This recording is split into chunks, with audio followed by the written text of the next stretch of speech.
ফেরেশতা বলে বান্দারে ও বান্দা তোরে আমি আল্লাহ নিজের হাত দিয়া বানাইছি হাই রে ও সংসারের বাবা তোর ভিতরে আমি আল্লাহ একটা জিহ্বা দিছি জিহ্বার মধ্যে থুতু লাগায়া ভিজাইয়া দিছি যদি ভিজাইয়া না দিতাম বস্তি কয় মাসে বছর যা গলাটা শুকনা থাকলে কথা বলতে পারতে না জিহ্বা লড়াইতে পারতে না শুকাইতে শুকাইতে জিহ্বা ফাইটটা যাইতো আমি আল্লাহ এই থুতুটাই তো তোরে দিছি অথচ এই থুতু দেখলে কেউ ঘৃণা করে অথচ থুতুর ভিতরে কত মায়া চিৎকার মেরে কি সুবহানাল্লাহ বলা যাবে না তুমি মনে করছো চোখের গোড়ায় যে পাতিগুলো দিছে অনর্থক না না বড় বড় বিপদ থেকে এই পাতিগুলো মিস কল দেয় বিপদ আসতেছে চোখের মধ্যে ওই দুই আঘাত লাগে না রে বাবা এই জন্য আল্লাহ রাব্বুল আলামিন কয় বান্দারি ও বান্দা তোরে আমি আল্লাহ নিজের হাত দিয়ে বানাইছি ফি আইয়ি সূরাতিম মাশা আরাকাবাক ও বান্দারা আমি আল্লাহ তোরে নিজের হাত দিয়ে বানাইয়া এই জায়গার মধ্যে আমি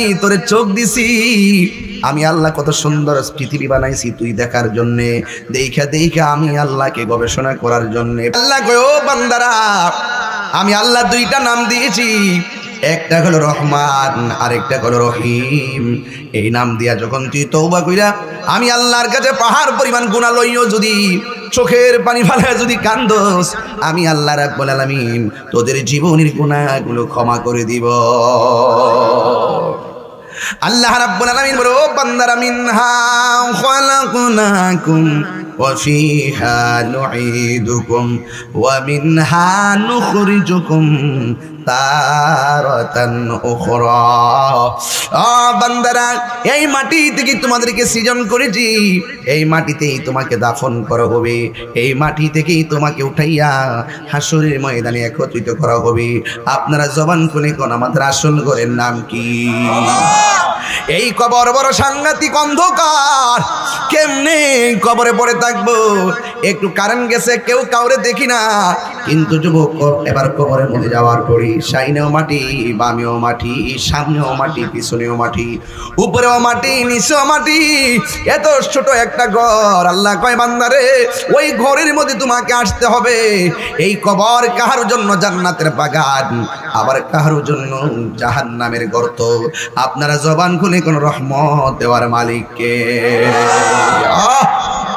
এবার আমার যুবক ভাইরা এই মাটি থেকে আমার বানাইছে কেমনে আল্লাহ কয় ও জিবরাইল ও জিবরাইল আমি দুনিয়ার জমিনটা এত সুন্দর করে সাজাইছি আল্লাযী খালাকাকা ফাসাওয়াকা ফাআদালাক ফি আইয়ি সূরাতিন মাশা আরাকাবাক আল্লাহ কয় বান্দা আমি দুনিয়ার মধ্যে বান্দাকে পাঠাবো এত সুন্দর করে জমিনটা বানাইলাম বান্দা দুনিয়ার জমিনে চলবে আমি আল্লাহ সুন্দর করে একটা খুঁটিবিহীন আসমান ছাদ বানাইলাম একটা খুঁটি আমি লাগাই নাই বান্দা দুনিয়ার জমিনে চলবে আমি আল্লাহ আকাশের মধ্যে একটা সূর্য লাগাই দিলাম বান্দা এই দুনিয়ার মধ্যে চলবে গো আমি আল্লাহ একটা সুন্দর রাতের বেলা তারকাযুক্ত চাঁদ লাগাইয়া দিলাম আমার বান্দা দুনিয়াতে পাঠাবো তুমি দুনিয়ার মধ্যে যাইয়া এক মুষ্টি মাটি নিয়ে আসো জিবরাইল আলাইহিস সালাম মাটি নেওয়ার জন্য আসলেন মাটি নেওয়ার জন্য যখন তিনি আসছে মাটি ডাক দিয়া কয় ও জিবরাইল কেন আইছো গো ওই আসছি মাটি নেওয়ার জন্য কই কেন ওই আল্লাহ বলছে দুনিয়ার মধ্যে প্রতিনিধি পাঠাবে কারণ মাটি তো ভালো করে জানে এই দুনিয়াতে মানুষ আসার আগে আমার আল্লাহ জিন জাতি পাঠাইছে জিন জাতি অত অত্যাচার করছে অবিচার করছে এত আল্লাহর সঙ্গে নাফরমানি করছে মাটি ডাক দিয়া কয় জিবরাইল না না গো এই মাটি নিয়ে আল্লাহ প্রতিনিধি বানাইয়া দুনিয়ার মধ্যে পাঠাবে এই মানুষ দুনিয়াতে নাইমা মারামারি করবে কাটাকাটি করবে আমি মাটি এটা সহ্য করতে পারবো না মাটির কান্না দেখা জিবরাইল আলাইহিস সালামের মায়া লেগে গেছে এই জিবরাইল কত বড় জানেননি যে জিবরাইলের মাথায় যদি 7 সমুদ্র 13 নদীর পানি ঢাইলা দেয় এক ফোঁটা পানিও জমিনে পড়বে না জিবরাইল কত বড় জানেন যার ডানা হলো 600 কথা কয়শো আরো জোরে কোন কয়শো 600 ডানা একটা ডানা থেকে একটা ডানা যদি দুনিয়ার জমিনে বিছায়া দেয় সারাটা পৃথিবী বিছানা হয়ে যাবে, এত বিশাল বড় জিব্রাইল। এই জিব্রাইলে মাটির কান্নায় মায়া লেগে গেছে। আল্লাহ বলে, ও জিব্রাইল মাটি আনলা না কেন? মায়ায় পড়ে গেছি, মায়ায় পড়ে গেছি, মায়ায় পড়ে গেছি। এরপরে আমার আল্লাহ হযরত মিকাইল আলাইহিস সালামকে দুনিয়ার মধ্যে পাঠাইছেন। এবার মিকাইল আলাইহিস সালাম আসার পর মাটি ডাক দিয়া গো, মিকাইল কেন তুমি এসেছো? মিকাইল আলাইহিস সালাম বলে, ও মাটি রে, ও মাটি আমার আল্লাহ পাঠাইছে তোমার বুক থেকে মাটি নেওয়ার জন্য। জিব্রাইল আলাইহিস সালাম মিকাইলকে ডাক দিয়ে কয়, না না না না না, এই মাটি নিয়ে প্রতিনিধি বানাইলে এই প্রতিনিধি আমার মাটির বুকের মধ্যে চইলা চইলা আল্লাহর সঙ্গে নাফরমানি করবে। আমি মাটি এটা সহ্য করতে পারবো না, আমি দিতে পারবো না। এবার মিকাইল আলাইহিস সালামও চলে গেল। বন্ধুরে আমার, ও ভৈরবের বাবা, কি ভাষায় ওয়াজ করলে আপনারা বুঝবেন রে বাবা। আমার আল্লাহ বলে, ও ইসরাফিল তুমি যাইয়া মাটি নিয়ে আসো। ইসরাফিল আলাইহিস সালাম আসলেন, মাটির মায়ায় কান্নায় পড়ে গেল। এবার আল্লাহ বলে, আজরাইল, আল্লাহু আকবার, হায় রে ও ভৈরবের বাবা। মিকাইল গেল, ইসরাফিল গেল, জিব্রাইল গেল, আর বাকি আছে আজরাইল। আসার পরে মাটি নেবার জন্য দাঁড়াইছে। জিব্রাইলকে যেমন করে বলছে তুমি কেন আসছো, এবার এমন ভাবে হযরতে আজরাইলকে বলে কেন আসছো। আজরাইলে বলে, আমার আল্লাহ হুকুম করছে মাটি নেওয়ার জন্য। মাটি কান্দা কান্দা কই নিও না, কিন্তু আজরাইল কথা শুনে নাই, না শুনে একটা মুষ্টি মারছে মাটির বুকের মধ্যে। এক মুষ্টি মাটি নিছে, এক মুষ্টি সমান সমান 70 মণ। কয় মন? হাত কষ্ট হয়েছে, হ্যাঁ নামাজ পড়তেছে। যাক 20টা আইলো, জিকির একটা দিই মুখ যাতে ওই আগের মতো মেরে দিব। অস্ত্র জমা দিছি, ট্রেনিং জমা দিছি না, এমন জিকির দিই আর ইয়া করে এরি হাতে গেলাম সহালে যাতে কপালে। কথা কন ঠিক না? আরো জোরে কন ঠিক কিনা? সে যে নামে আজরাইল সঠিক সময়ে সন ছাড়া গ্রামে হইব হাজির। আজরাইলে হুদুদি আইব, প্রেম করত টাইম মতি আইব। কত কাকতি মিনতি করবা তুমি, রেহাই পাবে না। আজরাইলা শিলে কারো কফিয়তে চলবে না রে মানুষ, কফিয়তে চলবে না।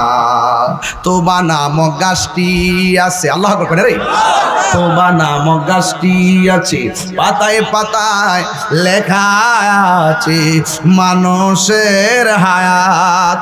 সেই পাতা রিয়া পড়লে, সেই পাতা রিয়া পড়লে মৌতের নিশানা। আজরাইলা শিলে কারো কফিয়তে চলবে না। মিনহা خلقناكم وفيها نعيدكم ومنها نخرجكم تارة أخرى। আল্লাহ বলে, আজরাইল জিব্রাইলে মাটি নাই না ফিরাইছে, এই মিকাইলও ফিরাইলো, ইসরাফিলও ফিরে আসলো, তুমি দেখো ঠিকই মাটি নিয়ে আসছো, কারণ কি? এবার আজরাইল আলাইহিস সালাম ডাক দিয়ে কে, আল্লাহ আমি কেন আনছি জানোনি? আমি আনছি এই জন্য কারণ মাটির কান্নার চাইতে আপনার হুকুমটা হইল আমার কাছে সব চাইতে বড়। এরপর আল্লাহ কয়, আজরাইল বুঝেছি তোমারই তো দরকার। সুবহানাল্লাহ কথা গেলে ওই মাটি দিয়া মানুষ বানাবো, পাশে বৈশা মা কানবো, ভাই কানবো, আমি আল্লাহর হুকুম তুমি পালন করবা দায়িত্বহীন ভাবে। এই জন্য মাটি দিয়া যত প্রতিনিধি বানাবো, কিয়ামত পর্যন্ত যত মানুষ দুনিয়ার মধ্যে যাবে সব মানুষের রূহ কবজ করার দায়িত্ব আমি আল্লাহ তুমি আজরাইলকে দিয়ে দিলাম। আল্লাহ বলে, ফেরেশতারা রে, ফেরেশতারা বানাও, বান্দা বানা। সুবহানাল্লাহ। এবার ফেরেশতারা বান্দা বানাইতে যাই আদম রে প্রথম সিলেক্ট করলো। আদম আলাইহিস সালামের গলা পর্যন্ত বানাইছে। আল্লাহ কয় ফেরেশতারা এবার রাখো, গলা থেকে মাথার তালু পর্যন্ত এই অংশটা আমি আল্লাহ নিজের হাত দিয়ে বানাবো। এরপরে আমার আল্লাহ খালাকাল্লাহু আদম আলা সূরাতিহি। ও বন্ধু, আদম আলাইহিস সালামের সূরতটা আমার আল্লাহ নিজে বানাইছে গো। বান্দারে, ও বান্দা, আদম আলাইহিস সালামরে যখন বানাইছে, আদম আলাইহিস সালামকে বানানোর পর আদম আলাইহিস সালামকে দুনিয়ার মধ্যে যে জায়গায় পাঠাইছে ওই দেশটার নাম হলো শ্রীলঙ্কা। জোরে কোন দেশ? ওই দেশের নাম হলো শ্রীলঙ্কা। ওই শ্রীলঙ্কার মধ্যে আদম নবী আসছে গো। এই সময় থেকে হাওয়া এবং মা হাওয়া এবং আদম আলাইহিস সালাম একজন হলো শ্রীলঙ্কা, আরেকজন হলো জেদ্দা। এমন ভাবে আল্লাহ যখন পাঠাইছে মিশলে মেসে ওই যে উইটা বাগা ফুলাফান গরম একটু লাগলে গোস গরমও লাগে, ঠান্ডা দিলে গোস ঠান্ডা লাগে। আল্লাহ আই তো না আইব আর যাইব। আসা যাওয়া কি যন্ত্রণা, আসা যাওয়া কি যন্ত্রণা, জানে রে দয়া আর আসতাম না। ঠিক না? ঘুমাই যাস গা বেড়া, সেতিনা দিকে মনে করছে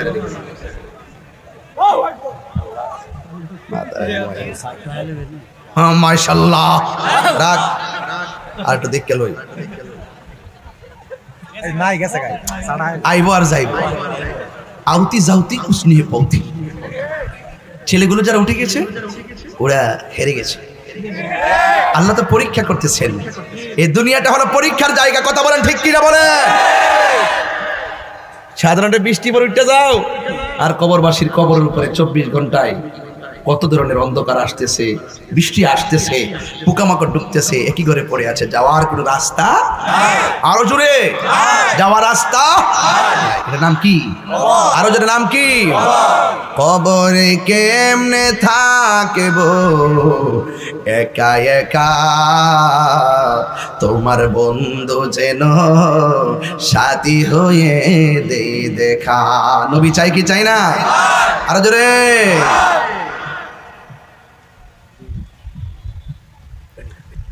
এবার দুনিয়ার জমিনে আদম এবং হাওয়াকে পাঠিয়েছে গো। সেই দিন থেকে জোড়ায় জোড়ায় সন্তানগুলো হতে হতে এই পর্যন্ত আমরাও এসেছি। আমার দাদা যাওয়ার সময় যে আনুষ্ঠানিকতা ছিল, আমিও যাওয়ার সময় সেই আনুষ্ঠানিকতাই হবে। দাদা জিন্দিগি থাকার অবস্থায় হাঁটা চলার আনুষ্ঠানিকতা ছিল, আমিও জিন্দা অবস্থায় হাঁটা চলা করি। দাদা মারা যাওয়ার পর মাইকে এলান করে দেওয়া গেল মারা গেছে, আমিও মারা গেলে এলান করে দেওয়া হবে আমি মারা গেছি। আমার দাদা মারা যাওয়ার পর কাফনের কাপড় কিনে আনছে, আমিও মারা যাওয়ার পরে কাফনের কাপড় কিনে আনা হবে। দাদা মারা যাওয়ার পরে মসজিদের খাট আনা হয়েছে, আমিও মারা যাওয়ার পরে খাট আসবে। 4 জন কাদের মধ্যে কইরা আমার দাদাকে যাই নামাজের মাঠে নিয়ে গেছে, আমাকেও কাদের মধ্যে করে জানাজার মাঠে নিয়ে যাবে। দাদা মাজার সময় মানার সময় যেই আনুষ্ঠানিকতা কবরে শোয়াইছে, আমিও মারা যাওয়ার সময় আমারও কবরের মধ্যে এমন ভাবে শোয়া দিবে যেমন করে দাদারে চিরদিনের জন্য কবরের মধ্যে শোয়া দিয়েছি গো, আমারও মানুষ চিরদিনের জন্য শোয়াই দিয়াইব। আজকে সঞ্চারে এত মানুষ রাত্রে 1টার সময় ওয়াজ শুনতেছে, কিন্তু আমি মারা গেলে রাতের তো দূরের কথা দিনের বেলা কবর জিয়ারত করতে যাবে না। এই জন্য সবার এক কথাই একটাই, এই পৃথিবীর কেউ কারো আপন না, সবচাইতে বড় আপন সোনার মদিনাওয়ালা। ঠিক না? কেন আমি তাহিরি নবী নবী করি গো, কারণ আমার নবী কবরে কি নবী না ছবি? কবরে কি নবী না ছবি? আরো জোরে কন, এই বড় করে কও। কালকে দেখলাম এক মৌলবী, ওই দিন দেখলাম কইতেছেন কবর মধ্যে 3টা প্রশ্ন করা হবে, নবীর নাকি ছবি দেখাবে, নবী নাকি কবরে আসার কোনো ক্ষমতা নাই। কিভাবে বলে কথাগুলো, লাজ লজ্জাহীন কথা। কেমনে নবীর সামনে মুখ দেখাবে? এই সংসারে মানুষ আওয়াজ করে বলুন, টান কৃষ্ণ করে বাড়ি কৃষ্ণ করে যা সবাই আওয়াজ করে বলুন, আমার নবী কবরের সশরীরে থাকার ক্ষমতা আছে না নাই? হাত তুলে আছে না নাই? আর আছে না নাই? আল্লাহু আকবার। মেরিল সালাম ইয়া রাসূলুল্লাহ, আহলে সুন্নাতুল জামাত জিন্দাবাদ জিন্দাবাদ, ঈদে মিলাদুন নবী জিন্দাবাদ জিন্দাবাদ। যায় দেখো কবরে, হ্যাঁ খবর খবর করে লাইব। মৃত্যুর ঘাটেই তো পানি করে লিব। আজরাইলে যখন সংসারের দরজাটা ঢুকবো তখনই তো মুত্যা বাসে লিব, পায়খানা করে বাসে লিব, চোখ দিলে উল্টে দিব, জিহ্বাটাত কামড় মারবো। আর যদি নবীর প্রেমিক হইতে পারে আজরাইলের দরজা দেখবো, আজরাইলের সালাম দেওয়ার আগে প্রেমিকরে আজরাইল সালাম দিব। ওয়াজ শুরুতে কইছি 3 দিন পরে নাক পুছা জায়গা, 6 দিন পরে আঙ্গুলের নখ খুললা জায়গা, 9 দিন পরে মাথা চুল ফেরা জায়গা।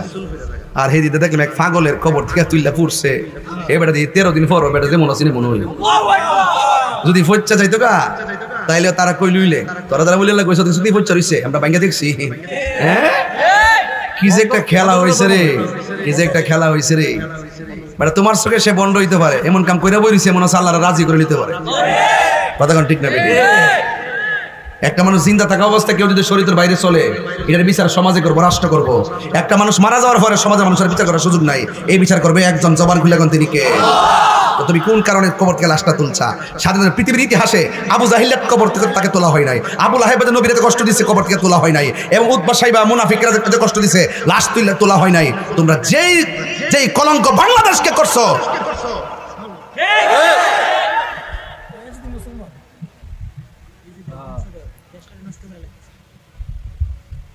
গতকাল মামলা দিচ্ছে তাহির হুজুরের বিরুদ্ধে। আমি কিতা করছি? আমি তো ওয়াজ না করি, তুমিও তো ওয়াজ আমারে কও, আমিও তো তোমারে কই, এটা আজীবনই চলবো। তো মামলা মামলা তুমি আমারে কইলে আবার 10 বছর পর আমার জীবতে আবার তোমারে করতো না। বালা না এগুলো ঠিক না, এগুলা ঠিক না। ওলামায়ে কেরাম কোরআন সুন্নাহর কথা বলবে, কার সাথে মিলবে কার সাথে মিলবে না, মামলা মোকদ্দমা ভালো না। আমি কি রাজনীতি করি? হ্যাঁ, যে নবী যে নেতা আমার নবীরে ভালোবাসে এই নেতার আমি ভালোবাসি। যেই নেতা আমার নবীর দেখতে না তার ছায়ার মধ্যে আমি ফাউ দিতে রাজি না। বালা করে জানি কবরে নেতা হেতা যাইতো না, কবরে যাবো আমার রাহমাতুল্লিল আলাইহি। ঠিক কিনা বলেন? বৃষ্টি আসে না গেছে? ধৈর্য হারার দল। যদি বেশি আই আমার কোয়েন, আমি একটা জিকির দিব ইনশাআল্লাহ। রাজি আসেনি সবাই? যে সুন্দর লাইটিং লাগাইছেন জোরাই গেছে আবার আই করতেছেন বৃষ্টি। নাম লইলি দেয় করে এটা বুঝলাম না, নামটা লইলি আই। এই তানবীর আমার মোবাইল করে দেখ না দেখে ওয়াজ করে সময়টা তো বুঝতাছি না। কেউ একটু রাত হইতে ছেলেকে খারাপ লাগছে? আমরা কিন্তু বৈরব্য মানুষ, বৈরবের রাত্রে তত বেশি অত প্রেমের খেলা জমায়। আমি যদি হাইন জ্বালা হইতাম মাগরিবের পরে আইলো মাগার আমার একটার আগে মাইক দিল নইলে, এটা আমি ভালো করে জানি, এই জন্য আরেকটা টিপ মাইরেছি। আর আজকে একটা গরম খবর আছে বাজান, গরম যখন গিয়া বইছি কইও এই বেটা সভাপতি সাহেব শুনেন, গরম যখন গিয়েছি চিংড়ি মাছটি ছোটো ছোটো বুঝছেন নি, আর আপনার ছোটো ছোটো চিংড়ি মাছ দিয়া শুটকি দিয়া এরপরে মানে এমন ভাবে রসুন টসুন দিয়ে এমন ভাবে ভর্তাটা করছে, পরে খেয়ে যাই লড়াইতেছে, মানে একটা মজা যা লাগছে। আচ্ছা কোন জানতি বেহেস্তের খাউনটা কি এর সাথে কম মজা হইব? কথা কোন গেলে গা? আর আমি তো আপনার কাছে ভাত খাইছি হাতে লয়া খাইছি, কিন্তু বেহেস্তের মধ্যে কিন্তু লয়া খাওয়া লাগবো। এমনি একটা ধাক্কা দিবেন, এমনি মুত্তাকি হাদিস কোরআন শরীফের মধ্যে আছে, মুত্তাকিইনা তারা হেলান দিয়ে শুবেন। ওয়ানা আঙ্গুর ফল আছে না, এমন বড় বড় আঙ্গুর ফল, এমনি ছায়া কইবেন এ আঙ্গুর ফল এদিকে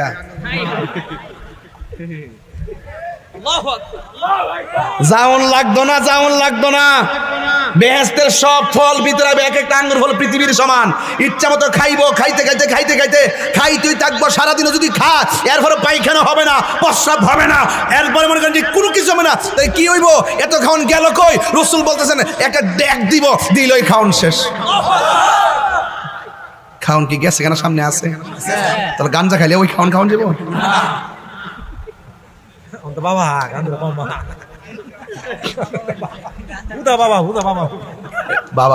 ফটো লইলে বাবা বেছে, বাবা ফটো লইলে বেছে রে গাঞ্জিটা বাবা ঘুরে দল। বাবারে আর খাইস না, আর কত খাইতে?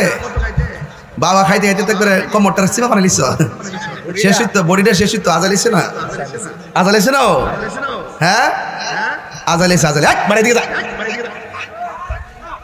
মুরব্বের সামনে ঝাড়িছে। এই তোমার কমিটি লোক কই?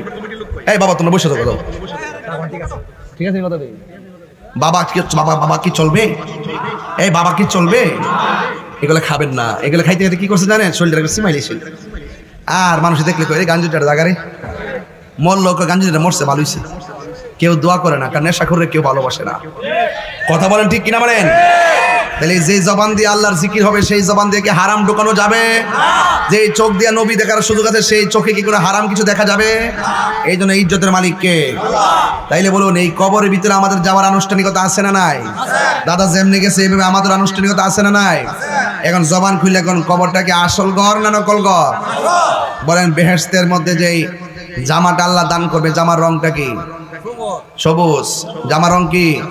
আর আমার কবরের ড্রেস কি?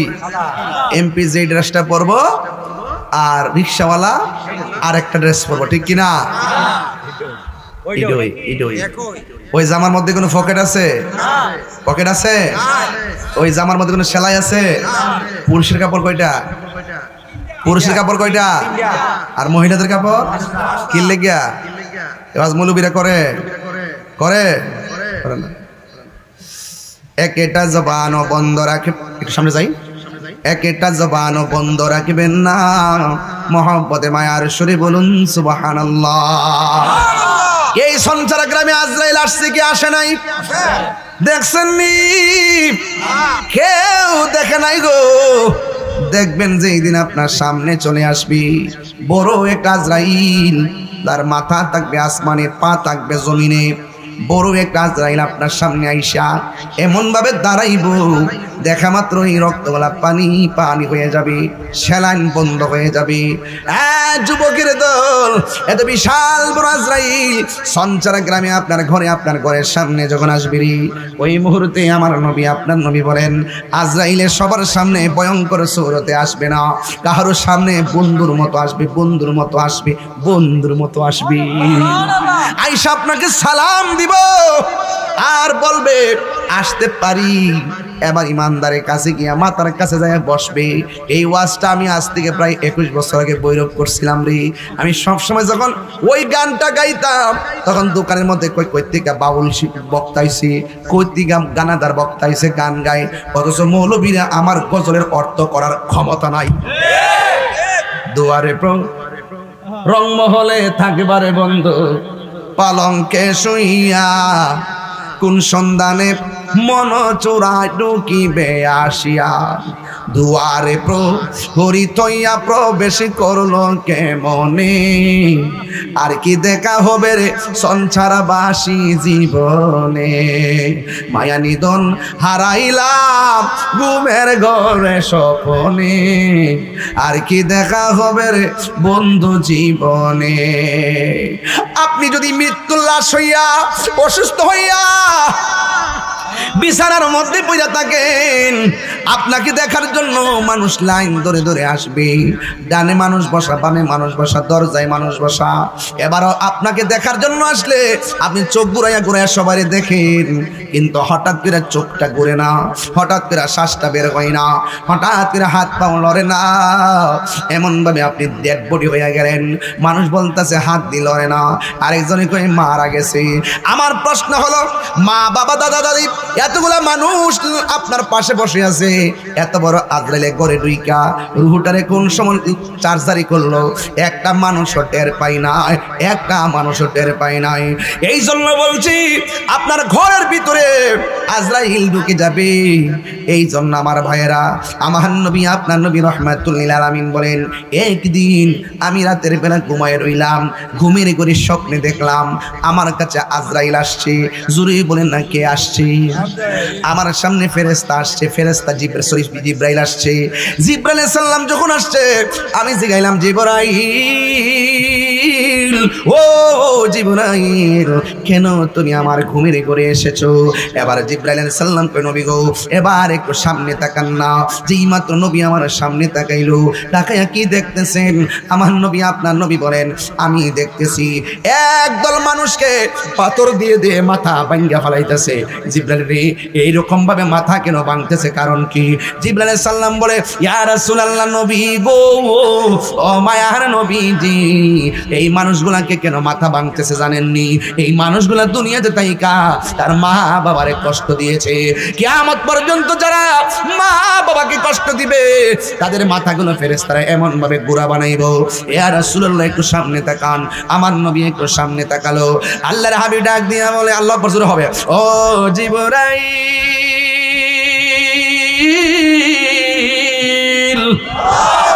ও জিবরাইল, আমি তাকায়া দেখতেছি একটা রক্তের নদীর মধ্যে অসংখ্য মানুষ হাবুডুবু খাইতেছি। এই রক্তের পানিগুলো, এই রক্তগুলো দুনিয়ার আগুনের চাইতে 70 গুণ গরম। এই গরম আগুনের মধ্যে, নদীর পানির মধ্যে কেমনে তারা হাবুডুবু খাইতেছি। আমি তাকায়া দেখলাম তারা হাবুডুবু খাইতে খাইতে কিনারে ভিড়ে, আর কিনারের মধ্যে বড় বড় ফেরেশতারা পাথর দিয়ে আবার মাথায় আঘাত করে আবার ছিটকে যাইয়া তারা মাঝখানে পড়ে। ইয়া রাসূলুল্লাহ, নবী গো, ও মায়ার নবী, এরা কারা জানেননি? এরা হলো দুনিয়ার শত্রুর দল। এদেরকে এমন ভাবে শাস্তি দেওয়া হইতেছে। শুধুমাত্র তাই নয়, আমার নবী, আপনার নবী রাহমাতুল লিল আলামিন বলেন, আমি তাকায়া দেখলাম একদল মানুষ, ছোট ছোট বাচ্চা, একবার এই চেয়ারে যায়, আরেকবার ওই চেয়ারের মধ্যে যায়। নবী আমার ডাক দিয়ে কই, জিবরাইল, গাছের গোড়ায় দুইজন মানুষ বসা। দুইজন মানুষের নাম কি? হযরত জিবরাইল আলাইহিস সালাম বলেন, ইয়া রাসূলুল্লাহ, একজনের নাম হলো ইব্রাহিম আলাইহিস সালাম, আর একজন হলো তার স্ত্রী হযরত সারা আলাইহিস সালাম। এই বান্দাগুলো হলো ছোট ছোট বাচ্চাগুলো। কিয়ামত পর্যন্ত এই জায়গার মধ্যে এসে জমা হবে, এদের পাশে খেলাধুলা করবে।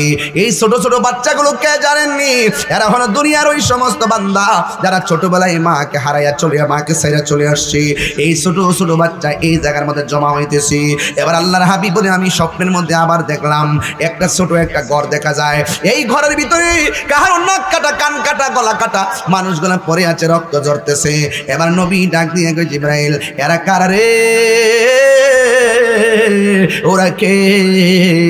এবার আমার নবী, আপনার নবীকে জিবরাইল বলে, ইয়া রাসূলুল্লাহ, নবী গো আমার, এরা কে জানেননি? এরা হলো এই সমস্ত বান্দা যারা এই দুনিয়ায় হকের জন্য গলা কাটছে, এই হকের জন্য জীবন দিছে গো নবী। এরা হলো দুনিয়ার মুজাহিদের দল যারা দিনের জন্য জীবন দিছে। চিৎকার মেরে কি আল্লাহু আকবার বলা যাবে না?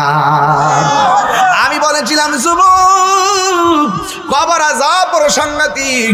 আমার নবী বলে, আমি যখন মেরাজের মধ্যে গিয়েছি, যাওয়ার পথে আমি অনেকগুলা আযাব আল্লাহ আমারে দেখাইছি, জাহান্নামের আযাব আমি দেখেছি, কিন্তু আমার কাছে মনে হয়েছে সব চাইতে কঠিন হলো কবরের আযাব, কবরের আযাব, কবরের আযাব। এই কবর আযাব থেকে বাঁচার জন্য আল্লাহ রাব্বুল আলামিন হাবিব বলেন, ও পৃথিবীর মানুষ, তোমরা যদি দুনিয়ার জমিনে যদি আল্লাহকে বেদ করে না যেতে পারো, আমি নবীকে বেদ করে আর রাজি করে না যেতে পারো, কবর কাহার জন্য জাহান্নামের গর্ত, কবর কাহার জন্য আমার জান্নাতের বাগান। যারা ঈমানদার হবে, এই কবরে যাওয়ার পর আমার আল্লাহ তার জন্য একটা জান্নাতের গালিচা পাঠিয়ে দিবে, জান্নাতের গালিচা পাঠিয়ে দিবে। এ বন্ধুরে, জান্নাতের গালিচার মধ্যে যখন শুইয়া যাবি গো, ওই মুহূর্তে তাকায়া দেখবেন তার ডান পাশে একটা নূরের বাতি জ্বলতেছে, বাম পাশে আর একটা নূরের বাতি জ্বলতেছে রে আমার। এবার আমার নবী কয়, উম্মত, ও উম্মত, বান্দা যখন এই জান্নাতের গালিচায় ঘুমায়া যাবি, ঘুমে যাওয়ার আগে যখন দুইটা বাতি দেখবে, বান্দা জিজ্ঞেস করবে, তুমি কে গো? এই কবরের মধ্যে আলো দিতেছো। ওই আলোটা ডাক দিয়া বলবে, ও আল্লাহর বান্দা, আমি রাতের চাঁদের আলো নয়, আমি দিনের সূর্যের আলো নয়, আমি তোমার কবরে আসছি আলো দেওয়ার জন্য। আমি কে জানো নি? আমি হইলাম তোমার দুনিয়ার কোরআন তেলাওয়াত। আরো জোরে জোরে কন্যা সুবহানাল্লাহ। হায়রে আমার, আর একটা আলো আইসা কবরে আলো দিতেছে রে বাবা। এবার কবরবাসী জিজ্ঞাসা করবি, কে গো? তুমি আমার কবরের মধ্যে আলো দিতেছো, এই আমারে তুমি চিনো না? আমি কইলাম, এই দুনিয়া আর তোমার নেক আমল। এই জন্য যুবক ভাইয়ের আমার নামাজের দরকার আছে না নাই? এই আওয়াজে মানি না, জোরে বলো, আছে না নাই? আমার নবী বলে, উম্মত, বেনামাজি হইয়া যদি কবরে যাইবা, ওই কবরের ভিতরে আমি তিনটা শাস্তি দেখছি। একটা শাস্তি হলো ভয়ঙ্কর। কি শাস্তি? আপনারা জবান খুলে বলেন, আমার নবী দেখার ক্ষমতা আছে না নাই? এই আওয়াজে মানি না, জোরে বলো, আছে না নাই? আইরে আমার নবী আপনার নবী বলেন বেনামাজির প্রথম আযাবটা হলো কি জানোনি? এই ডান পাশের মাটি পৃথিবীর এক প্রান্তে যাবে, বাম পাশের মাটি আরেক প্রান্তে যাবে, দুই পাশের মাটি যাইয়া এমন জোরে একটা চাপা মারবো রে বাবা, ডান পাশের হাড্ডিগুলা বাম পাশের হাড্ডির ভিতরে ঢুকে যাবে, বাম পাশের হাড্ডিগুলো ডান পাশের হাড্ডির ভিতরে ঢুকে যাবে। পৃথিবীর মানুষ, এবার আমার নবী আপনার নবী রাহমাতুল আলামিন বলেন যখন দুই পাশের মাটি আমার চাপা মারবো, দুই পাশের মাটি তোমার চাপা মারবো, ওই কবরের মানুষটা এমন জোরে আল্লাহর ডাক দিয়ে বলবে আল্লাহ,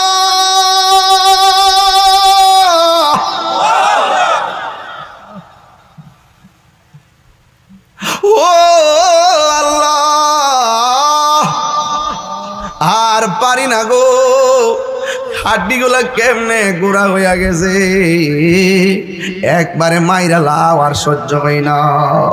হায় রে, বান্দাগুলো কবরের মধ্যে আমার আল্লাহরে ডাক দিয়ে বলবে আল্লাহ দুনিয়ায় থাকতে বুঝি নাই গো, আর একবার তুমি দুনিয়াতে পাঠাও, আমরা নামাজ ছাড়ব না, সব সময় নামাজে পড়ে থাকবি।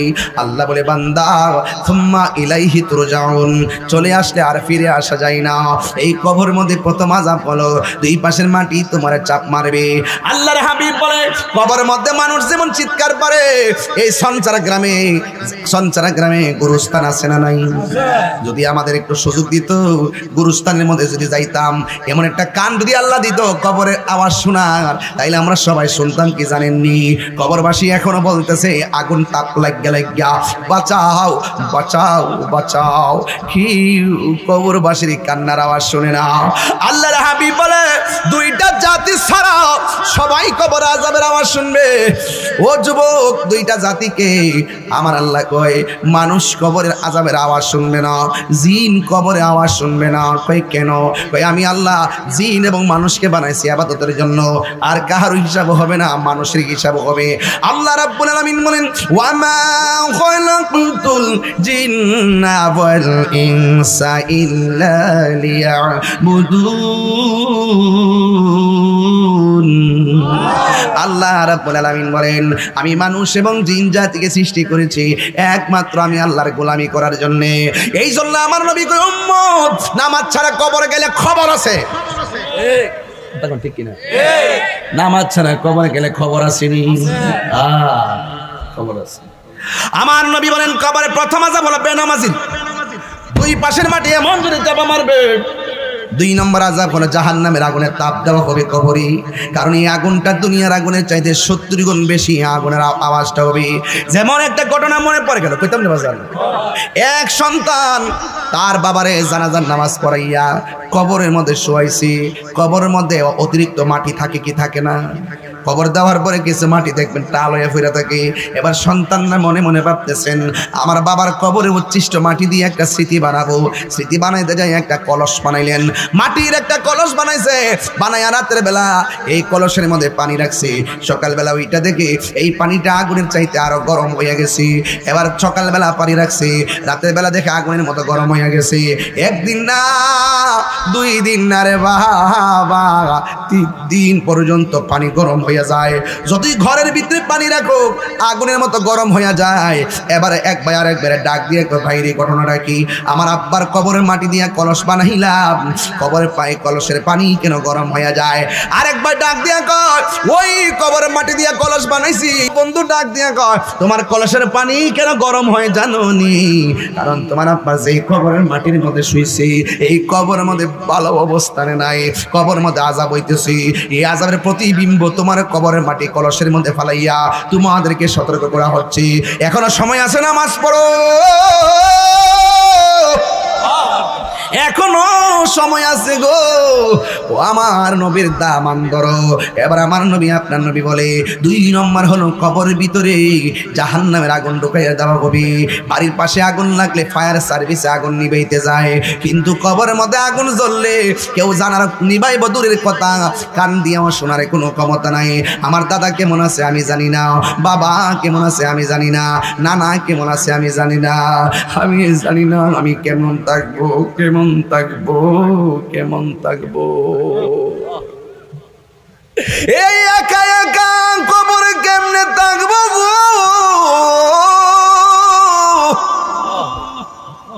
এত প্রেমিক, এত মুরিদ, এত ভক্ত, এত সুনাম, এই কবরে যাওয়ার পরে যদি নবী না পায় কি হবে আমার সেলিব্রেশন দিয়া?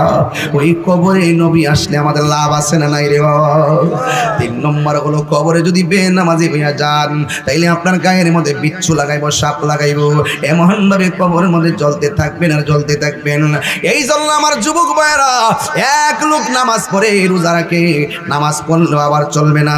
নামাজ যারা পড়ে তারা মুনাফিকি করে না, নামাজ যারা পড়ে তারা হারাম খায় না, নামাজ যারা পড়ে তারা হারাম খায় না, নামাজ যারা পড়ে তারা ঘুষ খায় না, নামাজ যারা পড়ে তারা সুদ খায় না। এখন প্রশ্ন হলো হুজুর, আমার দেশে নামাজও পড়ে হারামও খায়, একটাই কথা মনে রাখবেন, নামাজ পড়লেও যারা হারাম খায় এদের নামাজ কোনো কাজে আসবে না। কথা বলেন ঠিক কিনা? এত বড় একটা হুজুরের মতো মুখে দাড়ি, বাবা স্বনামধন্য ব্যবসায়ী, তার নমুনা দেখতে মানুষ বড় পাগল। যে লোকটা দোকানে ভালো করে কথা কয়, যে লোকটা নামাজ পড়ে, মানুষ কিন্তু দুর্বল থাকে। এই লোকটা ব্যবসা করে, সকালবেলা ব্যবসা ভালো জমে, বিকালবেলা ব্যবসা ভালো জমে, অনেক টাকার মালিক হয়ে গেছে। লোকটা বড় 5 ওয়াক্ত নামাজ পড়তো, লোকটা রোজা রাখতো, এমন ভাবে চলতো, মানুষ দেখলে মনে করতো যেন আল্লাহর ওলি, মানুষ তারে এমন বিশ্বাস করতো। আপনারা জবান খুলে কোন, আজরাইল তো একদিন না একদিন কাছে আসবে কি আসবে না? আজরাইল আমার কাছে আসবে। ও বন্ধু, বন্ধু রে, আজরাইল একদিন আসবে। এমন ভাবে ব্যবসায়ীর সামনে আজরাইল এসে গেছে। দেখবেন কিছু কিছু মানুষ অকালে মারা যায়, শাস্ত্রে চা খাইতেছে, বিকালবেলা বুকে ব্যথা উঠতে মারা গেছে। এমন দৃষ্টান্ত সঞ্চারা গ্রামে আসে না নাই? ওই মানুষটা হঠাৎ করে মারা গেছে, মানুষ আর দুঃখ রাখার জায়গা নাই। এই লোকটা এত সুন্দর করে ব্যবসা করতো, লোকটা মারা গেল। এই লোকটা এত সুন্দর করে দাড়ি তুলি রাখছে, লোকটা মারা গেল। এই লোকটা সুন্দর সুনামধন্য ব্যবসায়ী, এই লোকটা মারা গেছে। মানুষের আফসোসের সীমা নাই। আমার দেশে দেখবেন ভালো একটা মানুষ মারা গেলে আর কবর করবার লাগে দেখবেন 60-70 জন যায়, যায়নি 60-70 জন চলে যায়। এই জন্য কবর করবেন, কবর করা ভালো। আমার নবী, আপনার নবী রাহমাতুল্লিল আলামিন কবর আযাব সম্পর্কে অনেক কঠিন কঠিন কথা বলে গিয়েছেন। আমি যেই কথাটা বলতেছিলাম কথাটা শেষ করি। এবার লোকটা যখন মারা গেছি, যে এই লোকটা নামাজ পড়ে, সৎ ব্যবসায়ী, তার ভক্ত সমাজে আছে না নাই? ওই ভক্তের মধ্য থেকে কয়েকজন ভক্ত গেছেন গুরুস্থানে কবর করার জন্য। এবার যখন কবর করা শেষ হয়ে গেল, যেই মাত্র তারা কোদাল নিয়ে বাড়িতে আসবে, বন্ধুরে আমার ও সঞ্চারার বাবা, এবার আমার নবী, আপনার নবী দেখেন কবর আযাব কত কঠিন। শুনেন, এবার যখন গেছে মানুষে কবর করার জন্য, কবর করা শেষ হয়ে গেছে, কোদাল নিয়ে যখন বাড়িতে আইসা কবরের দিকে তাকাইছে, তাকায়া দেখতেছেন কবরের ভিতরে বিষধর সাপ এসে গেছে। এবার ওরা মনে মনে কয়, এত সুন্দর মানুষটা মারা গেল, যে এই মানুষটা 5 ওয়াক্ত নামাজ পড়তো, যে এই মানুষটা রোজা রাখতো, যে এই মানুষটার মুখের মধ্যে দাড়ি, মাথার মধ্যে টুপি, যে এই মানুষটা এত সুন্দর করে ইবাদত করতো, এই মানুষটা মারা গেল, আমরা কবর করলাম, কিন্তু কবরের ভিতরে কেন সাপ আসলো? এরা দুইজন এলাকার মধ্যে জানাইলো, গ্রামবাসী সিদ্ধান্ত নিল, লাশ তো দাফন করা লাগবে, আবার কবর করো। একটা কবর করা কিন্তু অনেক কঠিন। এত মাটি তুললে যারা কবর করে তারা বুঝে কবর করা কত কঠিন। ও বন্ধুরে, বন্ধুরে, ও বাবা, এবার আরেকটা কবর করলো, অর্ধেকটা কবর করতে পারি নাই, সাপ এসে ঢুকে গেল। সবাই লাফ মারে উঠা গ্রামের সবাই ডাকলেন, ডাইকা বলেন কি ব্যাপার? এই লোকটা এত ভালো, একটা কবর করলাম, শেষ করার পরে সাপ, আরেকটা কবর করলাম, অর্ধেক করতে পারলাম না, সাপ এসে গেছে, এখন আমরা লাশ তো দাফন করা লাগবে। সমাজের মানুষ সিদ্ধান্ত নিল আবার আরেকটা কবর করো।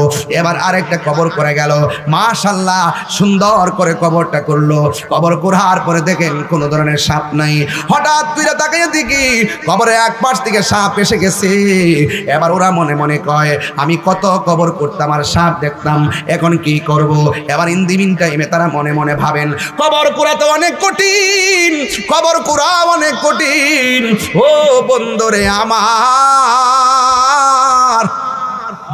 ও ওরা মনে মনে কয় আমরা কবর কুরমু কত, আর সাপ আসবে কত, সময়ের তো ব্যাপার।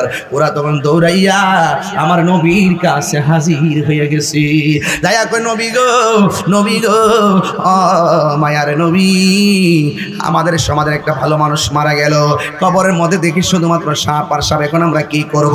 আল্লাহর হাবিব ডাক দিয়ে কয়, ও এলাকাবাসী, তোমরা আবার যাইয়া কবর করবা, কবর করার পরে সাপ থাকলেও এই কবরে দাফন করবা, না থাকলেও দাফন করবা। এবার সুন্দর করে কবর করলেন, সাপ নাই। জানাজার নামাজ পড়লেন, সাপ নাই। গুরুস্থানে গেছে, সাপ নাই। ইন দি মিন টাইমে যেই মাত্র লাশটা নামাইবার জন্য দুইজন কবরে নামবো, ওই মুহূর্তে তাকায় দেখে ওই কবরের মধ্যে বিষধর সাপ ঢুকতেছে। নবী তো বলছেন এইভাবে দাফন করতে হবে। লাশটারে ভালাইয়া সুন্দর করে বাঁশবুশ দিয়া ডাক্তার দিয়া তারা চলে গেছে। এবার বাজারের মধ্যে আলোচনা শুরু হয়ে গেল, এত ভালো একটা মানুষ মারা গেল, কবরে কেন লাশ নিল না? এত ভালো একটা মানুষ মারা গেল, কবরে কেন লাশ নিল না? কারণটা কি? এবার এরা মনে মনে কয়, তুই জানোস নি? কই আমি তো জানি না। কই কেন? আমি কি তার মনের খবর জানি নাকি? তুই জানোস নি তার কি কারণ? আমিও তো জানি না কেন তার এই অবস্থা হয়েছি। আমরা তো দেখছি নামাজ পড়তো, আমরা তো দেখছি রোজা রাখতো, আমরা তো দেখছি ব্যবসা ভালো করতো, কিন্তু সাপ কেন আসছে আমরা তো জানি না। এই কথা বলার পরে আরেকটা মানুষ ডাক দিয়ে কয়, তোমরা যে যত কিছু বলো, এই লোকটা ভালো নাকি খারাপ, তার স্ত্রী সারা কেউ বলতে পারবে না, কেউ বলতে পারবে না। হাদিসের মধ্যে আসছে কি জানেননি? স্বামী যদি মারা যায়, স্ত্রী যদি বলে আমার স্বামী বড় ভালো ছিল, আমার আল্লাহর স্বামীটারে বেহেশত দিয়া দে। স্ত্রী যদি মারা যায়, দিল থেকে যদি বলে আমার স্ত্রীটা বড় ভালো ছিল, আমার আল্লাহ স্ত্রীটাকে জান্নাত দিয়া দেয়। এবার এলাকাবাসী মনে মনে কয়, ও সমাজের মানুষ, চলো চলো আমরা তার স্ত্রীর কাছে যাই, জিজ্ঞেস করি তোমার স্বামী মানুষ হিসাবে কেমন ছিল। এবার সবাই তার স্ত্রীর কাছে গেল, যাইয়া ডাক দিয়া বলে, শোনো না গো, তোমার স্বামী আমরা দেখছি 5 ওয়াক্ত নামাজ ছাড়ে নাই, আমরা দেখছি তোমার স্বামী রোজা ছাড়ে নাই, ব্যবসা করছে ভালো, কিন্তু তোমার স্বামীর কবরের মধ্যে দিতে পারি নাই, বারবার সাপ এসে গেছে। আমরা তোমার কাছে জানতে চাই, তোমার স্বামী এমন কোনো কর্ম করছেনি যেটা আমরা জানি না, এই কর্মের জন্য সাপ আসতে পারি। এবার স্ত্রীটা ডাক দিয়ে কয়, আছে গো, আছে। কয় কি আছে? একটু জোরে জোরে কর না, আল্লাহু আকবার। ও বন্ধুরে আমার, জবানটা খুলে কোন অন্তরের মালিককে? এই আওয়াজে মানি না, জোরে বলেন না কে? প্রাণ দয়াল রে, আর পরীক্ষার সময় নাই, করো জোরে ক্ষমা চাই, শেষের খেয়া না নিলায় আমারে, আমার দিন কি এমনি যাবে, লোকে তোমায় কি বলবে, আমার দিন কি এমনি যাবে, লোকে তোমায় কি বলিবে, এই দুঃখ রইল তাহিরির অন্তরে। প্রাণ দয়াল রে, সন্ধ্যা হইল ডাকি দিলে না মোরে, ওরে সন্ধ্যা হইল ডাক দিলে না মোরে, প্রাণ দয়াল রে, সন্ধ্যা হইল ডাকে দিলে না মোরে। আরে এই বোতলটা এই বইয়ের মধ্যে আছে, 50 টাকাতে নিয়ে যায় না আমার ছেলেটা, এরা ইয়ে করে। আরেকটা আছে, প্রাণ দয়াল রে, পার ঘাটাই পার হব বলে সূর্য গেল অস্ত চলে, কত ঘাটে করিলাম প্রার্থনা, আধারে গিরিল ধরা, পথ দেখি না দিশে হারা, হাত ধরে পথ কে দেখাবে মোরে, প্রাণ দয়াল রে, সন্ধ্যা হইল ডাকি দিলে না মোরে, সন্ধ্যা হইল। আরে বাবা যাইতেছে কত বেলা নাকি যাইতেছে? কথা কোনা কি লেখা? কেউ যে ডাইকা কিনারে বেরোয় না বাবা, কেউ কাউরে কিনারে বেরোইতো না। পৃথিবীর কেউ কাউরে ঘরে, পৃথিবীর কেউ কারোর ঘরে আগুন দেয় না, যার যার ঘরে আগুন দেওয়া লাগবে, যার যার ঘরে আলো দেওয়া লাগবে। কথা কোন ঠিক না বেঠে? আমার ভাইয়েরা, এই যে বন্ধন, এই যে সুন্দর বন্ধন, হারিয়ে যাব একদিন আমি, রগনায় ভুবন চিরদিন।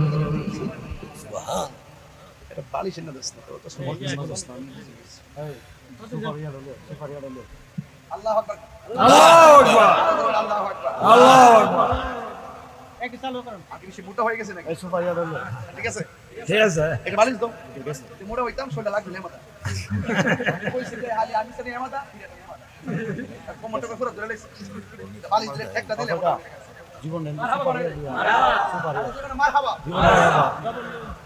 সম্মানিত মুসলিমেরা, উপস্থিত মাইয়ে, আমরা বাতিজা দীর্ঘদিন আপনাদের সাথে চলছে, ফিরছে, আল্লাহর হস্তে তারা মাফ করে দিয়ে। আর যদি কোনো লেনা দেনা থাকে আমরা আসি, আমরা কইলে আমরা দিয়া দিব। আর সে অনেক নামাজ পড়তে পারে নাই, এটা আমরা কাফারা দিয়া দিলাম।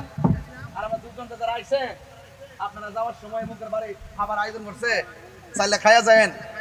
আপনারা মাফ করছেন নি? হ্যাঁ করছি। এইভাবে হারে হারে একবার মাফসা লাশের পাশে প্রতিদিন বিভিন্ন জায়গাত কতখানি লিখে তা আমি মরে গেলে আরেকবার হারিয়া মাফসা, তো আরেকবার হারিয়া মাফসা আরেকে যদি দুনিয়া থাকা অবস্থা যদি মাফটা লয়ে যেতে পারি, ইডার হিডার মধ্যে পার্থক্য আসেনি। ও যারা পাইবেন টাকা পয়সা লেনদেন আমরা দিয়া দিব। আমি দুনিয়াতে থাকা অবস্থায় যদি যে কোনো ভাবে ঋণটা পরিশোধ করে মরতাম পারি, এটার মধ্যে একটা খেয়াল আসেনি, কথা না আসেনি। তো এই মুখ নামাজের কাফারা দু, নামাজটা পড়ুম, না পারলে দাঁড়ায় পড়ুম, পারলে দাঁড়ায় পড়ুম, না পারলে বয়া পড়ুম, নাইলে শুয়া পড়ুম, নাইলে ইশারাই পড়ুম। কাফারা হিসাব করতো দু, এই জন্য সময় গেলে সাধন। এই জন্য বলেন, এই জন্য বলে কি বলতে কথাটা কি, হারিয়ে যাব একদিন আমি রব নাই ভুবন চিরদিন। সবার সাথে সবাই মাপ চান। হারিয়ে যাব একদিন আমি রব নাই ভুবন চিরদিন। ক্ষমা করে দিও তোমরা আমায়, বলো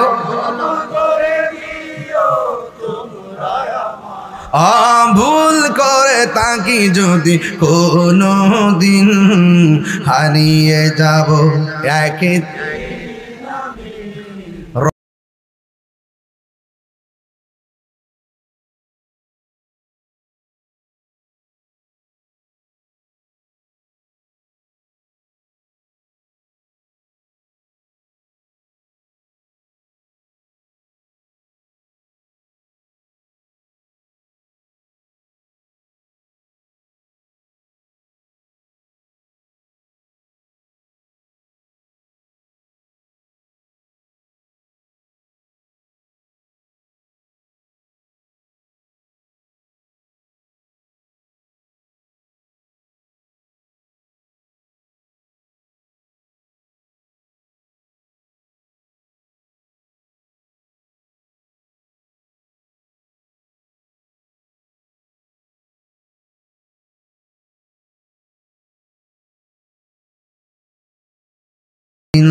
জোরে জোরে কি আল্লাহু আকবার বলা যাবে না? হায়রা যা কেউ জানে না গো, জানে কে? এই আওয়াজ মানি না, জোরে বলো জানে কে? আরো জোরে, আমার আল্লাহ জানে রে বাবা। এবার প্রতিবেশী যাইয়া স্ত্রী ডাক দিয়ে কয়, তোমার জামার লাশটা যে কবর লইছে না গো, সাফ সহ করে যে আমরা দাফন করলাম, আমরা দিলে তো মানে না, মনে তো মানে না। একদিন তো আমরা একসাথে চলছি, আমরা গুম হয় না। তুমি জানো নি তোমার স্বামী কবরে কেন সাপ আসছে? এমন কোন কাম করছেনি যে এই কামের দ্বারা কবরে সাপ আসতে পারি? স্ত্রীটা সাথে সাথে চোখের পানি ফালাইয়া দিছে। যাইয়া ডাক দিয়ে শোনো না গো, আমার স্বামী নামাজ পড়তে ভালো কথা, রোজা রাখতো ভালো কথা, হজ করেছে ভালো কথা, মাথায় টুপি রাখে ভালো কথা, আপনাদের সঙ্গে সম্পর্ক খুব ভালো কথা, কিন্তু আমার স্বামীর একটা বদ অভ্যাস ছিল। আল্লাহু আকবার। কি বদ অভ্যাস? কয় আমার স্বামী ব্যবসা করতো, ওজন দিয়া মাইপা ব্যবসা করতো। আমার স্বামী সবসময় দ্রব্যমূল্যের সাথে কংক্রিট মিশাইয়া দিত, দিয়া দিয়া ওজন বাড়াইয়া মানুষকে ঠকাইতো। আমার মনে হয় এতে আমার আল্লাহ বেজার হয়ে গেছে। আমি অনেকবার বলেছি যেন, আমি অনেকবার বলেছি যেন, আমি অনেকবার বলেছি যেন এইভাবে যেন মানুষকে না ঠকায়, এইভাবে বলে যেন মানুষকে না ধোঁকা দেয়, এইভাবে যেন মানুষকে না ধোঁকা দেয়। বন্ধু, বন্ধুরে আমার, ও যুবকের দল, এবার আমার স্বামী এই কথা মানে নাই, না মাইনা টাকা জমাইছি, মানুষকে ঠকাই দিছি। আমার সমাজের মধ্যে দেখবেন সকালবেলা যখন দুধ বিক্রি করে মানুষকে ঠকাইয়া টাকা বেশি পাওয়ার জন্য দুধের সঙ্গে পানি মিশাই। আসিনি বাবা? এরা মনে করতেছে আধা কেজি পানি দাঁড়াইলে দামটা একটু বেশি ফামু, এই মোটামুটি চলতেছে চোখের পলকে। কিন্তু এটা যে কি জিনিস হয়ে দাঁড়াবো, কোন কাল যাবে দাঁড়াইবো, এটা আন্দাজ পাইতো না। হ্যাঁ, সাবধান। ওই যে দেখছে না আপেল যে বেছে দুর্জয়মুর, অনেক জায়গাতে আপেল বেছে নিও, দেখবেন আপেলের ঠুঙ্গাটা আছে না, ঠুঙ্গাটা নিচে দুর্মুটা কাটনের টুকটা লাগাই দে, এটা ওই 200 গ্রাম, আর আপেলটা মাপ দিয়া বুঝাই লেছে আমি 1 কেজি দিয়া দিছি। কথা কন। দুনিয়াতে যেই ব্যক্তি মানুষকে ঠকাইবো, হাসর মাঠে সে ধরা খাইয়া যাইব। এই জন্য আজকের ওয়াজ থেকে আওয়াজ করে কন, আমরা কি মানুষকে ঠকাবো? আর মানুষকে ঠকাবো? এই যদি মানুষকে যদি ঠকান, হাসর মাঠে আপনি ঠকে যাবেন। এই জন্য যুবক ভাইরা আমার, আমি বলছিলাম কি, কবরের মধ্যে গেলে কেউ আপনার কোনো বান্ধব হবে না। এই কবরের মধ্যে 1 দিন না 2 দিন না, আজ থেকে প্রায় 700 বছর আগে যে মারা গেছে, সে তো ওই কবরে শুয়ে রয়েছে, ঠিক না? এখনই কি আপনারা ওই কবরটা চিনেন?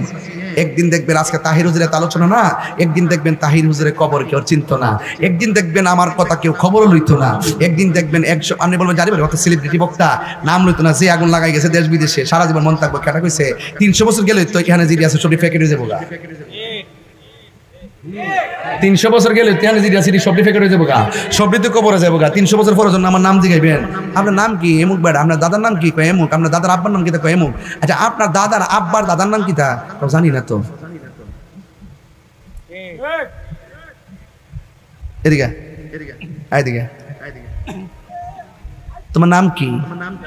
পিয়ার হোসেন। তোমার আব্বার নাম কি? সাইদুল্লাহ খান। তোমার দাদার নাম কি? ইয়াকুব আলী। তোমার দাদার আব্বার নাম কি?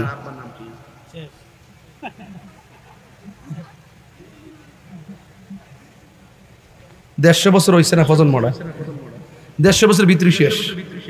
আমরা পাশে আমরা জিফুত আমরা খবর রাখবো, আমরা জিফুত খবর রাখবো। জিফুতের করে নাতির হইব, নাতির করে দেওয়ার পরে আমরা বিল নেই, ডাইরেক্ট ভুলে যাবে। এই জন্য কি বলছি, এমন কাজ করে যান বাবা শাহজালালের মতন 750 বছর পরে যেন শুধু সন্তান না, পিতৃকুল মাতৃকুল না, পৃথিবীর মানুষ মনে রাখে। এক কথা বলেন, ঠিক কিনা বলেন? এই বাবা শাহজালাল 700 বছর চলে গেল, তোমাকে এখনো মানুষ চিনে। তোমার আশেপাশে অনেক মানুষের কবর দেখি, তাদেরকে কেউ চিনে না, তাদেরকে মনে রাখে না, তোমাকে চিনে কেন? শাহজালাল বলেন, আমার জীবনটা বস্তুর ভেবে কুরবান করে দিয়েছি, এই জন্য আমি মরে যাওয়ার পরেও আমি জিন্দা রয়েছি। কথা বলেন, ঠিক কিনা? আল্লাহু আকবার, নারে রিসালাত, ইয়া রাসূলুল্লাহ, আহলে সুন্নাত ওয়াল জামাত জিন্দাবাদ, জিন্দাবাদ। ওলি আল্লাহর দুশমনেরা হুশিয়ার, সাবধান। ওলি আল্লাহর দুশমনেরা হুশিয়ার, সাবধান। শাহজালালের তলোয়ার, এ শাহজালালের তলোয়ার বলে ওঠো আরেকবার, নারে তাকবীর, আল্লাহু আকবার। আমার কথা কি রাগ করছেন আপনারা? এমন জীবন তুমি করিবে গঠন, মরণে হাসিবে তুমি, কাঁদিবে ভুবন। কথা বলেন, ঠিক কিনা? এই জন্য ইয়াং বয়স যারা রয়েছেন আপনাদেরকে বলছি, আজকের মাহফিল থেকে উড়াইয়ে ফেলে দিবেন না। আমি বলছিলাম কবরে বেনামাজের শাস্তি আছে না নাই? এখন ওয়াদা করেন ওই নামাজ আমরা চাই কি চাই না? আর বড় করে বলুন, চাই কি চাই না? নামাজ পড়ো রে, হুজুরি কলবে নামাজ পড়ো। আমরা দেশের অনেকে তো নামাজও পড়ে আবার সুদও খায়, আসেনি? ইদানিং তো মৌলবীরা সুদের ওয়াজি করে না, ডরে ডরে। কে সূর্য হারাম, এটা কি মোল্লার কথা না আল্লাহর কথা? তো আল্লাহর কথা কইতে যায় যে মোল্লার ডরা, এটা একটা দালাল মৌলবী। কথা কোন ঠিক না বেটি?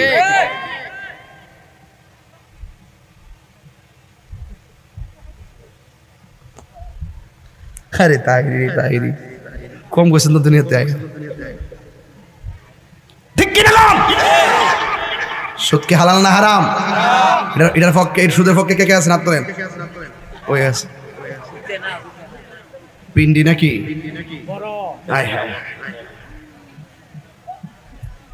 আমরা বাংলাদেশি, এটি ওকে, দেশের দালালে আমরা করতে হবে না। কথা বলেন, ঠিক না বেটি? বলেন, আমরা কি হারামের পক্ষে না বিপক্ষে?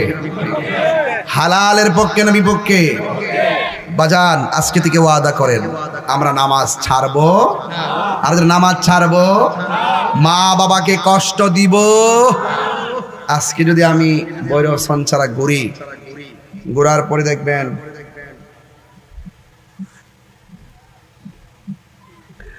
শতকরা 70% ঘরের মধ্যে মা বাপ বিচার দিব, হুজুর ওয়াজ তো ঠিক করেন, আমার জিভুত আপনার সামনে বইয়া ওয়াজটি শুনে, এ ওয়াজ শূন্য এসে আমার লোকে শুরু করে দেয়। আমার দেখতে পারে না, আমার গালাগালি করে, আমার সইতে পারে না। বিয়ার আগে যেমন তেমন আসেন, বিয়ার পরে তো হ্যাঁ আমার নাম রইল না।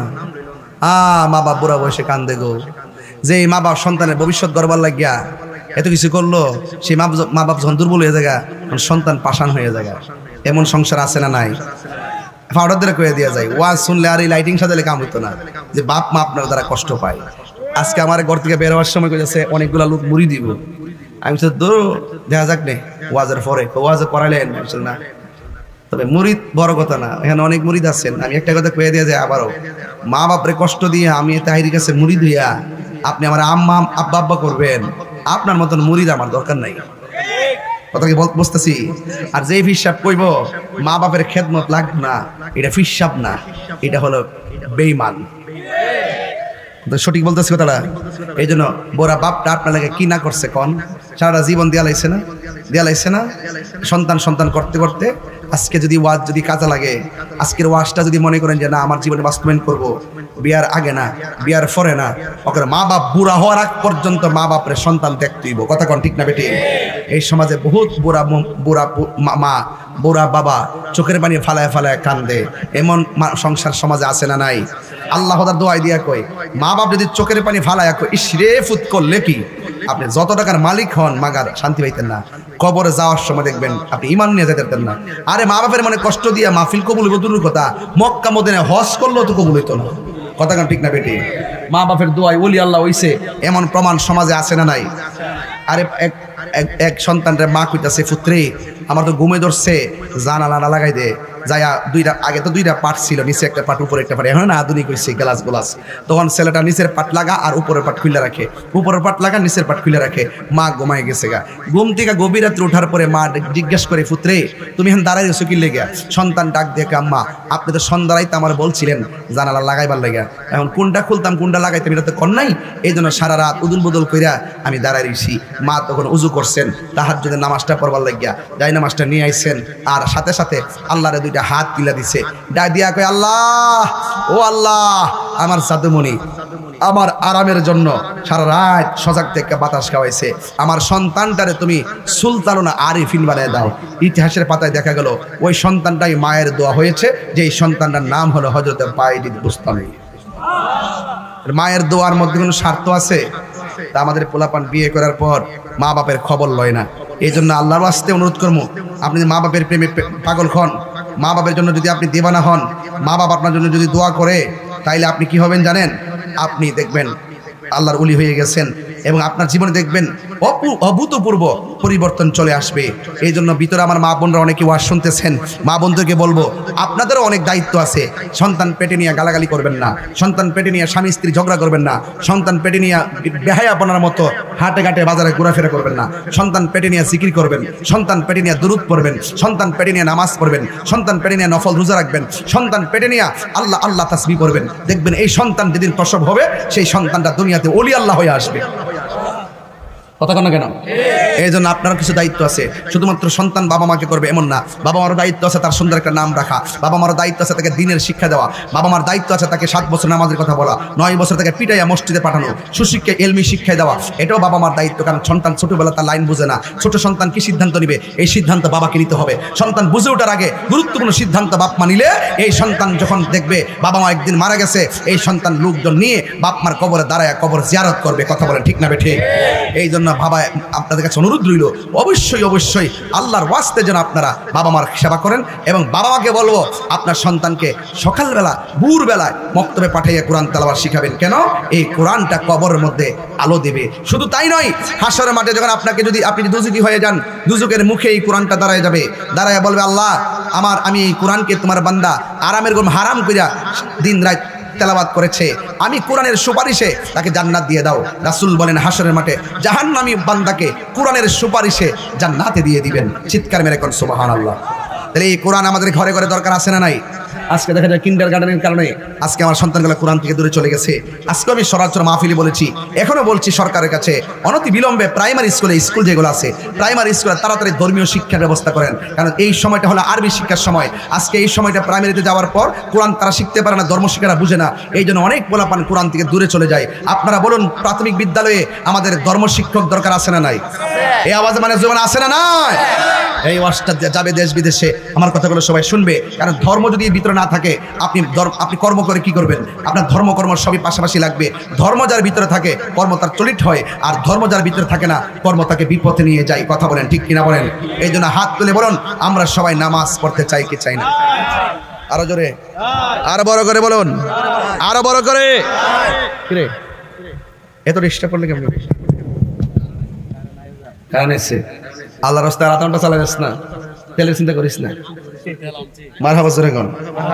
একটা ছেলে হাত তুলবেন। হুজুর আজকে ওয়াজ করছেন কবরের, মা বাপের ওয়াজ করতেছেন, তবে বিয়ে করার পরে সত্যি করে বলি যে এই বাপ মা সব করে বিয়া করাইছেন, বউ আইসা বারাবাত খাওয়াইবো, হুজুর ফানি বানাই দিব, ওমাগ গুমাগ গুমাগ গুমাগ গুমাগ, হুজুর ফানি বানাইবো দূরের কথা, খাওয়ানোর ফানি তো দেয় না।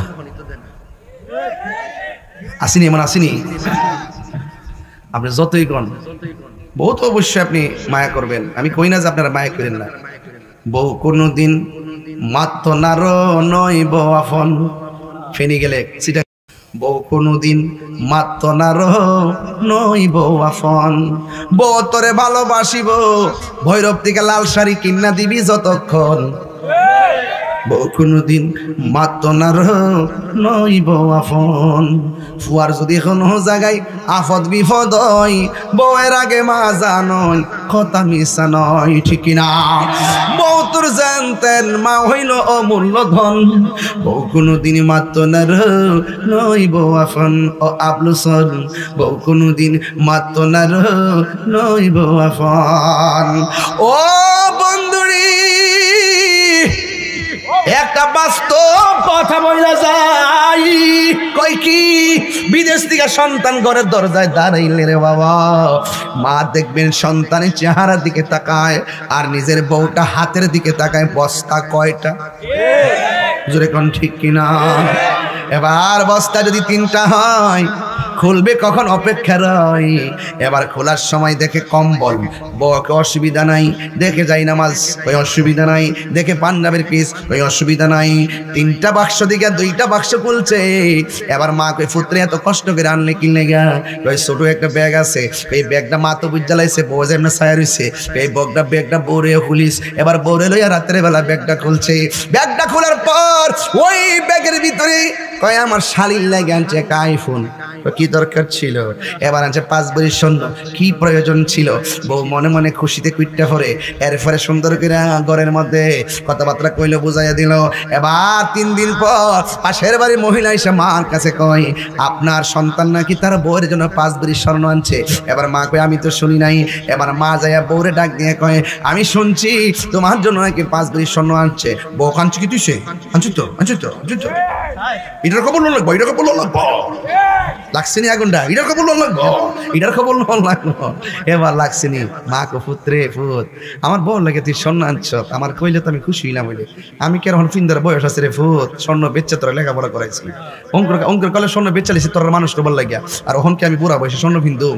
তুই যদি ফুত বাইরের মানুষ কই বেড়াই গেছি আমার কইতি, আমার মনটা শান্তি পাইলাম। হইলে আর 5 ভরি স্বর্ণ আনছ, তুই বিদেশ থেকে আইছ, সুর ডাকাতে কত কিছু তো আছে, তুই যদি আমার কইতি যে স্বর্ণ আনছ, আমি সারা রাত বাইরে থেকে তোর স্বর্ণটি পাহারা দিলাম। হইলে হ্যাঁ, মা কিন্তু অনেক কথায় কষ্ট পায় না, ছোট ছোট কথায় কষ্ট পায়, আমরা অনেক সময় বুঝি না। আরে মারে কইলে কইব, না কইলে না, অসুবিধা কি?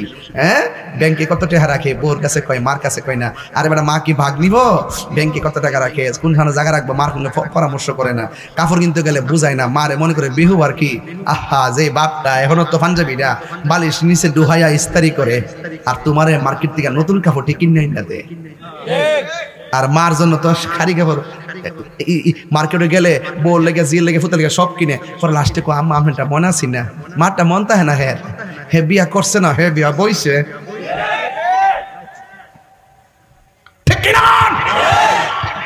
সমাজটা শেষ হয়ে গেছে। একটা মা বাপ সংসারের মধ্যে শান্তিতে নাই, একমাত্র এই পোলাপানদের কারণে। চটনার দৌড় চটনার এত কষ্ট করে বিদেশে টিহাড়ে দিয়ে বিদেশ পাড়া, এর বাপ এর 14 গোষ্ঠী লোকে কথা করার সুযোগ পা, বাপ মার লোকে 1 মিনিট ফোন দেওয়ার সুযোগ পানা। এত কষ্ট করে টিহাড়ি ভাড়া, হে হয়তো ফোন দিয়া আলগা অ্যাকাউন্ট করে, আলগা অ্যাকাউন্ট, বাপ মারে টিহা দেয় না, বাপ তো এটা পরিশোধ করে লিব, অথচ টিহাটা দিয়ে ফাটাইছে, ঋণ করে ফাটাইছে, বেড়াইতে কত চাপ দিতেছে, মানসিক রোগী হয়ে গেছে। অনেক মা বাপ টেনশন করতে স্টুক করে কথা কন, ঠিক না বেঠিক? মোটরসাইকেল কিনবার লাগে চাপ দেয়, বিদেশ বাড়াইবার লাগে চাপ দেয়। এইভাবে প্রত্যেকটা সংসার আজকে অশান্তির আগুন জ্বলতেছে। একটা কথা মনে রাখেন, গোল ললনার দলগল, ও বদর দলগল, বিয়া বই আইসো আয়াকো আমার জামার কাঠ, আমার জামার ফ্যান, আমার জামার ইডা, আমার জামার হিডা। কিভাবে কথা আমার জামাই, অথচ মাটা 10 মাস 10 দিন ফেরো রাখা একবার উপযুক্ত ফোন তো বানাইলো, মা বোর সামনে এই কথা কনা, আমার সন্তানই কথার কর সাহস পানা। তোর জামাই, তোর জামার ইডা। আমি কই না যে জামাই বউ লোকে খারাপ ব্যবহার করব, আমার কথা পরিষ্কার। বউ যদি শাশুড়ির লোকে ভালো ব্যবহার করে তইলে সে একদিন শাশুড়ি হইলে তার সন্তানের বউ দিয়া ভালো ব্যবহার পাবে। আর এই বউ যদি শ্বশুর শাশুড়ে হাতের আঙ্গুল দেহে কথা কো, কাগজে লিখকে রাখেন, কোরআন শরীফে দই রাখিলাম, এমন এক সময় আইব তার ফুতুর বয়া তারে পাওয়ার আঙ্গুল দেখাইব। খেতেরিটা কই ভাঙ্গে, খেতেরিটা খেতই ভাঙ্গে। কামা তাদিনু তুদানে, যেমন কর্ম তেমন ফল, যেমন কর্ম তেমন ফল। এই জন্য আজকে থেকে বইলা দিয়ে গেলাম, সান্দু তোমার তুমি যে বিয়ে শাদী করছো সন্তান কেমন লাগে, জীবতের লাগে এমন তোমারও লাগে, তোমার আব্বা আম্মা লাগছিল। একবার বুঝছো, একবার বুঝছো। ও বর দলগল সংসার আর বয়, শাশুড়ির কষ্ট দিয়ে না। আর শাশুড়িরও কই কিতা করবেন, আপনি জীবত বিয়া করে আনছুন, এবার ফুতের বউডারে নিজের মেয়ের মতো একটু আদর করেন। ঠিক কিরে ফুত, তুই ঠিক করে গেলে হ্যাঁ ওয়াশটা মিলে গেছে নাকি তা? আরে দা শিখছস রে বাবা। যাক সত্যি করে কইন, আমি যে আমার বাজান যে সভাপতি বোয়া, আমি কি একটা কথা কি বিনা প্রয়োজন আজকে